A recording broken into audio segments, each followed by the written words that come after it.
Fraz725 puts his finger on the issue completely. He or she, I don't know, I think it's he, says the camera doesn't lie. We're talking about Mike Amesbury. The camera doesn't lie. Well, okay, in this age of photoshopping and AI, maybe it does, but this does not look faked in any way. This looks like a common assault, a nasty one at that, caught on CCTV. I would fully expect the perpetrator to be convicted and punished.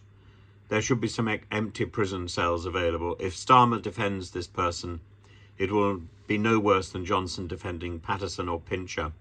I'm a Labour supporter but will not condone this behaviour. And Osmundo says they chose the least serious charge that only carries a maximum sentence of 6 months. Two interesting points.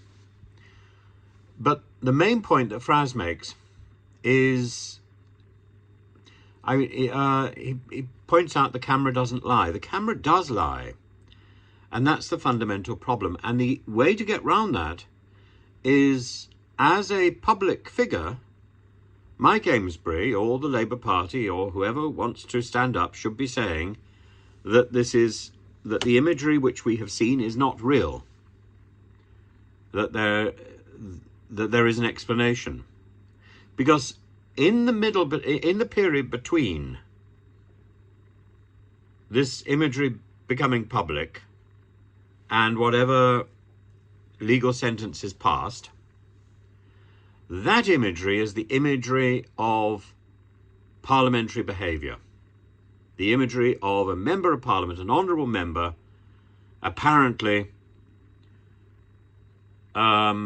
hitting a constituent, a left upper. And that is unacceptable. That is not the example that we should be giving to people, particularly who are very recently recovering from an issue of riot. Anne Nunny says they caught him on camera. He punched the guy in the face and the guy fell backwards onto the floor. And then he carried on hitting the guy. I think he should step down. Of course he should. But the issue is that there should be some explanation for this, quite apart from the legal charge. There are two issues here. One is the publication of extremely worrying imagery that effectively condones physical violence. The other is whether or not he's guilty. I don't care whether he's guilty or not. What I care about is the reputation of Parliament. And this does nothing for the reputation of Parliament. Now, if Parliament doesn't have the procedures to deal with this situation, then it needs to make sure that they are in place in the future. Because this is about reputation. And in any other business, he'd be out on his ear. Because it's not about whether he has been found guilty.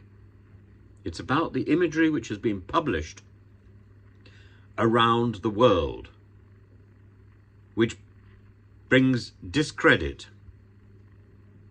on our Parliament. I don't like the idea of trial by social media. Let's see what a trial or a plea brings, says Bob. Yes, that's the other issue. I don't think we should be trying somebody by social media.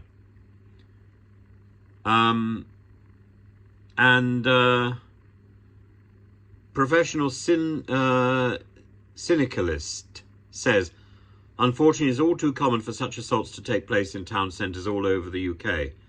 What isn't so common is for an MP to be accused. It is, however, indicative of the sense of entitlement that's all too common among MPs.